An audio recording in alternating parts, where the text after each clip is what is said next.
we eventually found somebody who knew the family and took us. And I said, I just want to go for 2 hours and meet this family. So we arrived on a Saturday afternoon about 3 o'clock, and we were met by the children and very much welcomed into this little mud hut, and tea was brought for us. And we were introduced to a man called Longino, who had actually been writing to me in his wife's name. His wife had left 2 years ago. So we spent a couple of hours with him, and he showed us a little roundhouse that he'd got where we would stay. And we decided to go back and stay with him for 10 days, which was very enjoyable. He employed a cook for us. And we had a really nice time learning about their culture. But also he introduced us to a lot of people in the local area, a group of cashew nut farmers. He introduced us to the nursing school, and to the primary school, and also to the monastery.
I met a lady called Helen at the local swimming pool, and I was telling her that I was planning to go back and perhaps work with them a bit more. They're very keen to learn English, and she was very excited about it, and she wanted to help, wanted to know what she could do to help. I met Mary while swimming at Frankwise swimming pool, and we got to talking about knitting. And she was talking about how she raises money for a little community out in Tanzania called Makalapa. So while we were sort of swimming and talking, we eventually decided, well, actually, it might be quite a nice idea with some of the girls that I knitted with beforehand to form our own little group to raise money specifically for this community out in Makalapa. And instead of hiring a venue to go and knit, it was agreed that we'd share our homes and take it in turns. Obviously, when they come to my house, the hostess is not as good as some of the other houses because they have to take me as they find me. But some of the cakes at some of the other venues are spot on. I'm the newest member of the Makalapa knitting group. I've been coming about nearly 2 years now. They're a really friendly lot, really good lot, and it's such a laugh, such fun to come to the meetings. We do have a giggle. Lisa is a real card, and the others are great too. I mainly go for the camaraderie of the other women at the end of a week, not because I'm going to knit a masterpiece. I also go for the cake, and I enjoy the company of the other women, and it's nice to have that companionship, especially as I'm the youngest. I thought I'd get that in there. At a wedding, a friend's son's wedding, I was talking to Catherine, and so she invited me to come along to the knitting group and explain that they were raising money for a village and a place, Makalapa, in Tanzania. So I met some of the group at a community knitting. Well, it wasn't mainly knitting, it was other crafts as well. And it was a very cold, drafty building and used to cost us £3 for a cold cup of tea and a very cold building to sit and knit in. So some of us got a bit fed up with that and the organisation, and we thought we could put the money to better use. And at the same time, Helen Carrott had met Mary and Sheila and talked about Makalapa and the village, and we decided all to join up. Through conversations with Helen, she wanted to start the Makalapa Knitters because she's very interested in knitting and other handicrafts. And through those conversations, I think in the July we had our first meeting in one of the members' houses. The first meeting that we had, we met at my house so that Mary could meet the girls that were also knitting with me at the Rainbow Centre. I think now we've got about 11 of us that meet on a regular basis, and we do this going around each other's houses. The first way that we raise money for the community is we all pay a small amount into a kitty each week. This here is our teapot, and in here we put our money that then goes to Makalapa. So this is what we collect our donations to. Helen has been a big drive in this, and in about 3 months I think we raised £75. The money that we pay each week is how we make the money. The first amount of money we made, we used to purchase a sewing machine. So when we went back, we bought a girl called Salama a sewing machine. She was trained in dressmaking, and she now has a small business and supports her family with dressmaking business.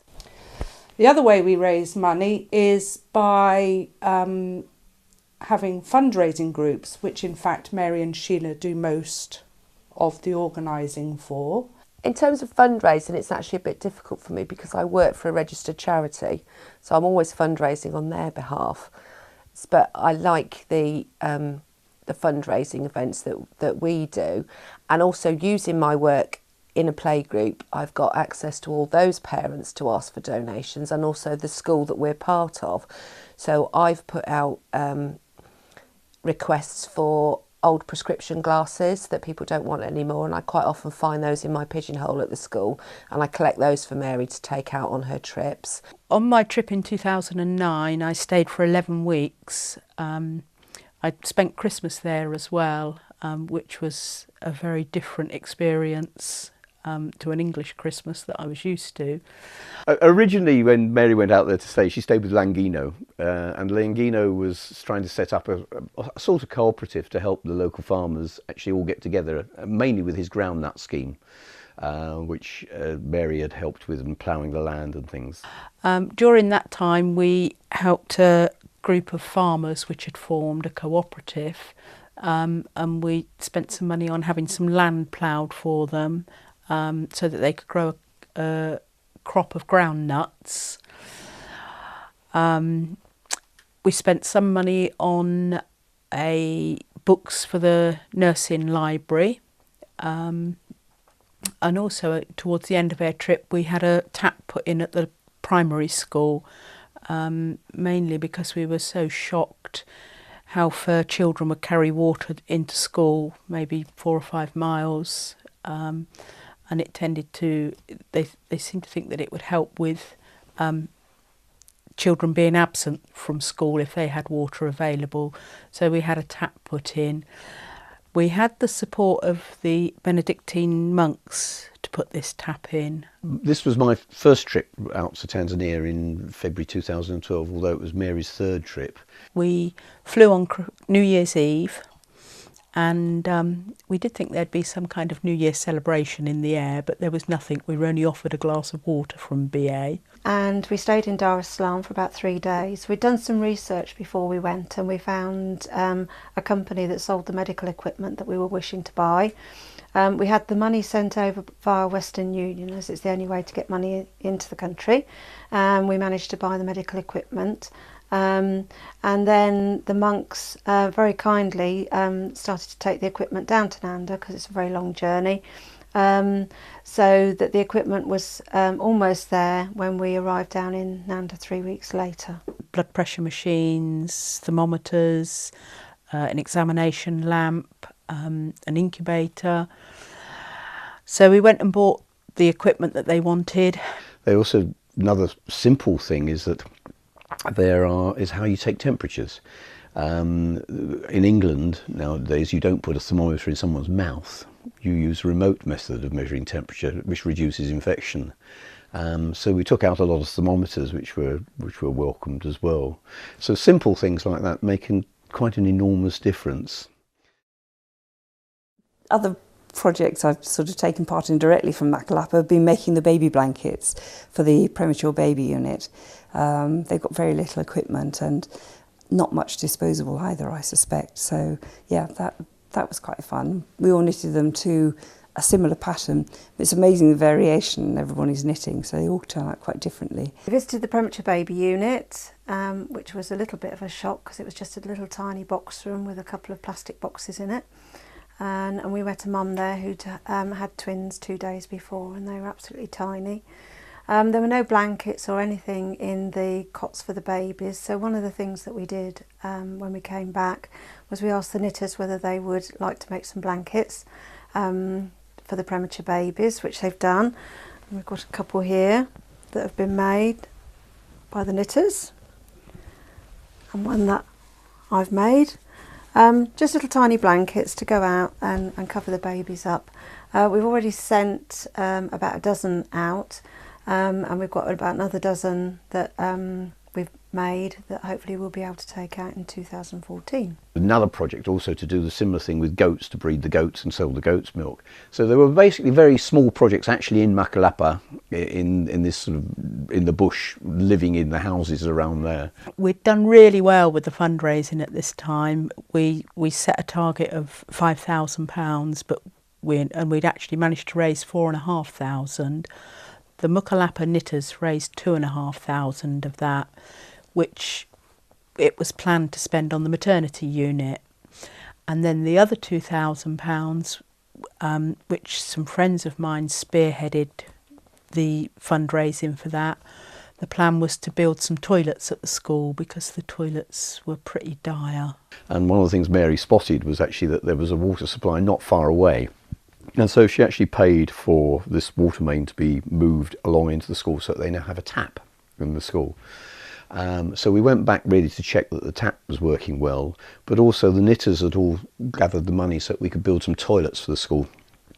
So we set about actually trying to work out how these toilets should go up, which was a great adventure. But again, one of our number, Mary, and supervised actually looking at how they dug the hole, because actually there's no plumbing for the sewage. It's just a big drop. It's a very big hole that all the children excrete into. And there's no bricks. They actually all have to be made. So basically the people were digging over the sand, mixing it with cement and casting the bricks, leaving them out to dry so that they could build the toilet block. And also we were hoping to extend the water supply so that people could actually wash their hands when they came out of the toilet. One of the things I do feel quite passionately about, and I would like to support more, is a project called the Nzuma Project.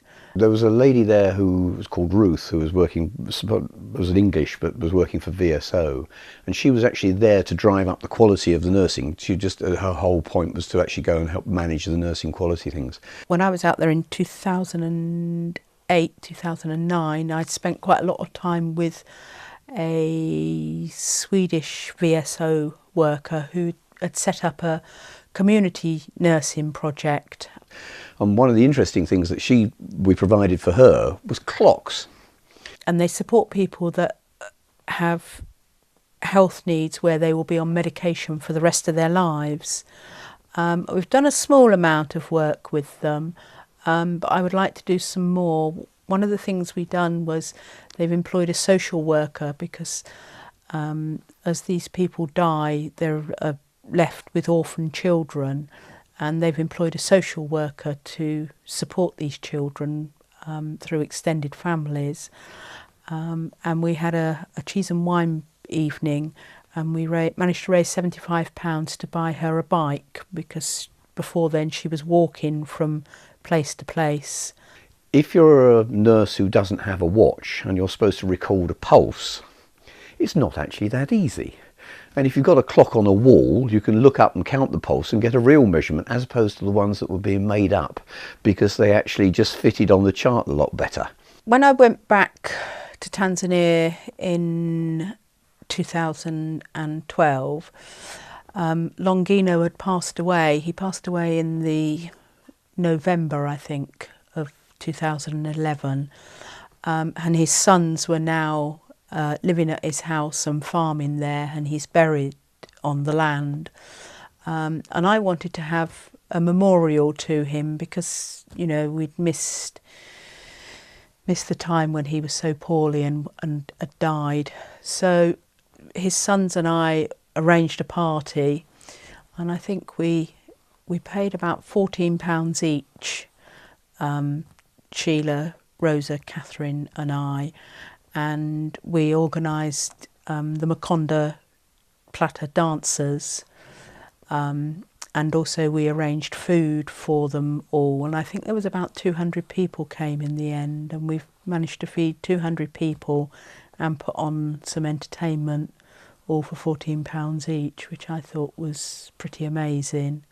And it was a lovely tribute to Longino to have all his friends together and to celebrate his life.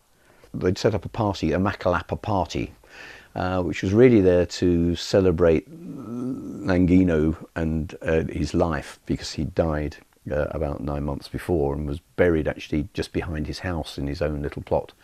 So when we arrived, the whole village got together in order to sort of create the food. So we had to sort of walk for miles around carrying bags of millet and various other things back to the hut, shelled the peas and the rice to try and pick the grit out of it, and the ladies started cooking sort of about 7 o'clock in the morning, and the thing, so it was ready for when everybody turned up, and hundreds of people turned up from the villages. In fact, I think a lot of the kids came out of school at lunchtime and came and joined.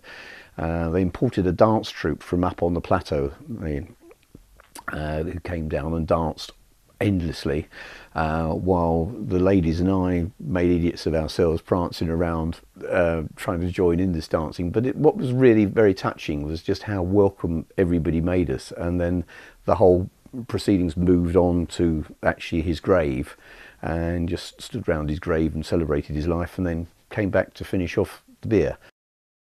I will always be grateful to Longino and to all the people that he's introduced me to in Tanzania.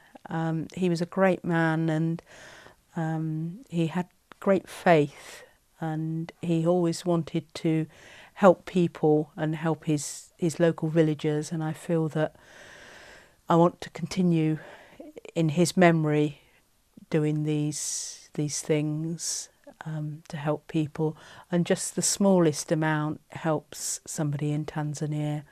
I think they say the average Tanzanian person lives on 20p a day, which is a very small amount of money. So I'm sure we will continue to fundraise and hopefully make a difference.